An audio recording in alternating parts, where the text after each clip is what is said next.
भारत में ब्रिटिश साम्राज्यवाद के विस्तार के लिए प्रारंभ में कोई स्पष्ट नीति नहीं थी। लॉर्ड वेल्जली के आगमन से पहले ब्रिटिश अधिकारी केवल अपने हितों तक सीमित थे, लेकिन जब वेल्जली 18वीं शताब्दी के अंत में भारत के गवर्नर जनरल बनकर आए तो उन्होंने भारत में ब्रिटिश शक्ति को सर्वोच्च बनाने के उद्देश्य से सहायक संधि प्रणाली की शुरुआत की।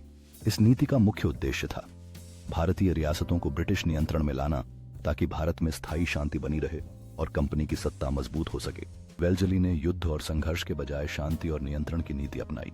उस समय भारत में फ्रांसीसियों का प्रभाव तेजी से बढ़ रहा था, विशेष रूप से टीपू सुल्तान और हैदराबाद जैसे शासकों के बीच। वेल्जली ने इस प्रभाव को समाप्त करने के लिए भारतीय राज्यों को ब्रिटिश संरक्षण में लाने की नीति शुरू की, जिसे ही सहायक संधि प्रणाली कहा गया। इस प्रणाली का सबसे पहले प्रयोग अवध के नवाब के साथ किया गया, जहां नवाब ने ब्रिटिश सेना की सहायता के बदले में धन देने और अंग्रेजों की आज्ञा मानने की शर्तें स्वीकार की। बाद में यह नीति मराठों, हैदराबाद तथा अन्य भारतीय राज्यों पर भी लागू की गई। सहायक संधि की मुख्य विशेषताएं थीं: राज्य में ब्रिटिश सेना की नियुक्ति, किसी अन्य यूरोपीय शक्ति को सेवा में न रखना, राज्य की विदेशी नीति पर कंपनी का पूर्ण नियंत्रण, रियासत में ब्रिटिश रेजिडेंट की नियुक्ति तथा आंतरिक मामलों में कंपनी का हस्तक्षेप न करना। इसके अतिरिक्त रियासतों को कंपनी की अनुमति के बिना किसी अन्य शक्ति से युद्ध या समझौता करने की अनुमति नहीं थी। सुरक्षा के बदले में उन्हें ब्रिटिश सेना के रखरखाव के लिए भारी धनराशि चुकानी पड़ती थी। इस प्रकार सहायक संधि प्रणाली ने भारतीय रियासतों को ब्रिटिश नियंत्रण में लाकर उनके राजनीतिक स्वतंत्रता को समाप्त कर दिया। भारत के अधिकांश राज्य अंग्रेजों की सुरक्षा के नाम पर कंपनी के अधीन हो गए और यही नीति आगे चलकर भारत में ब्रिटिश साम्राज्य की नींव बनी। इन रियासतों की राजनीतिक स्वतंत्रता समाप्त होने के साथ ही भारतीय जनता पर भी इसका गहरा असर हुआ। कई स्थानीय शासक अपने अधिकारों को खोते हुए महसूस कर रहे थे। उनके निर्णय लेने की शक्ति कम होती गई और वे ब्रिटिश नीति की योजनाओं के तहत चलने लगे। यह स्थिति आम नागरिकों के जीवन को प्रभावित करने लगी, जिससे असंतोष और विद्रोह का माहौल बनने लगा। भारतीय समाज, जो पहले से ही सांस्कृतिक और राजनीतिक विविधता से भरा हुआ था, अब एक नई चुनौती का सामना कर रहा था, जिससे उनकी पहचान और स्वतंत्रता पर खतरा मंडराने लगा। भारतीय रियासतों के शासक एकजुट होने की कोशिश कर रहे थे और धीरे धीरे एक विद्रोह की भावना उत्पन्न होने लगी। वे समझने लगे थे कि केवल एकजुट होकर ही वे ब्रिटिश उपनिवेशीकरण के खिलाफ खड़े हो सकते हैं। इसी समय आम जनता पर बढ़ते हुए करों और नए कानूनों का बोझ बढ़ता जा रहा था, जिसके कारण उनके जीवन में कठिनाइयां आ रही थीं।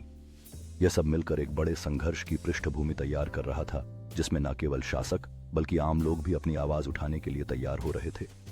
यह एक नई क्रांति की ओर इशारा कर रहा था, जो भारतीय उपमहाद्वीप के भविष्य को आकार देने वाली थी। जैसे जैसे असंतोष बढ़ता गया, गांवों और शहरों में लोगों ने एकजुट होकर ब्रिटिश हुकूमत के खिलाफ प्रतिरोध करना शुरू कर दिया। वे अपने अधिकारों और स्वतंत्रता के लिए लड़ने का संकल्प ले चुके थे। युवा नेता इस आंदोलन में महत्वपूर्ण भूमिका निभाने लगे लोगों को उनकी शक्तियों और एकता का एहसास कराने के लिए प्रेरित कर रहे थे। यह समय एक नई जागरूकता और सक्रियता का था, जहां सैकड़ों लोग अपने भविष्य के लिए संघर्ष करने के लिए खड़े हो रहे थे। इसने एक ऐसी लहर पैदा की जिसने भारतीय समाज में साहस और आशा की संभावना जगाई। जैसे ही स्थिति और तनावपूर्ण होती गई, ब्रिटिश सैनिकों और भारतीय प्रदर्शनकारियों के बीच एक आमने सामने की स्थिति बन गई। यह संघर्ष केवल एक राजनीतिक मामला नहीं था, बल्कि एक ऐसे परिवारों की कहानियों का हिस्सा था जो अपनी रोजी रोटी के लिए लड़ रहे थे। महिलाएं और बच्चे भी इस संघर्ष में शामिल हो गए। उनके जीवन के विवाद ने उन्हें मजबूर कर दिया कि वे अपने अधिकारों के लिए खड़े हों। ये पल भारतीयों के लिए न केवल असंतोष की आवाज थे, बल्कि उनकी संस्कृति और पहचान की रक्षा के लिए समर्पण का प्रतीक बन गए। इस बार भारतीय नेताओं ने एक संगठित विद्रोह की योजना बनाने का निश्चय किया।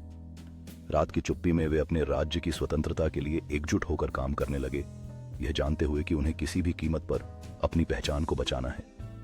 गांवों में परिवार एकजुट होकर प्रार्थना कर रहे थे। यह उम्मीद की किरण थी जो उनके दिलों में चमक रही थी। इस समय यह केवल एक स्वतंत्रता संग्राम नहीं था, बल्कि भारतीय आत्मा की महक थी, जो सभी क्षेत्रों और पृष्ठभूमियों से जुड़े लोगों की एकता को दर्शा रही थी। इन प्रयासों ने दिखाया कि वे युगों पुरानी साम्राज्यवादी जंजीरों को तोड़ने के लिए तैयार थे।